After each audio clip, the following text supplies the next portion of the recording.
Saludos, soy José Ángel Ponsoda, me recordaréis por programas como Punt de Mira o como La Hora de la Verdad. Se confirma, parece que se confirma, la terrible noticia del secuestro de Españeta. Así también parece que lo demuestran las imágenes que hemos recogido desde las cámaras de seguridad de la ciudad deportiva de Paterna.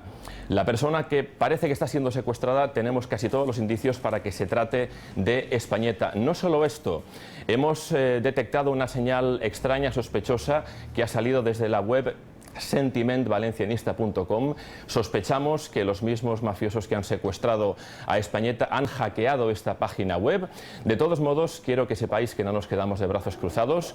Unibet.com ha puesto en marcha un dispositivo sin precedentes. A partir de ahora, esta oficina y esta web es el punto neurálgico. Me rodea todo mi equipo que tengo el honor de liderar, y esta es una iniciativa importantísima para el valencianismo. Se trata de traer a Españeta cuanto antes a Valencia, de evitar que caiga en manos enemigas.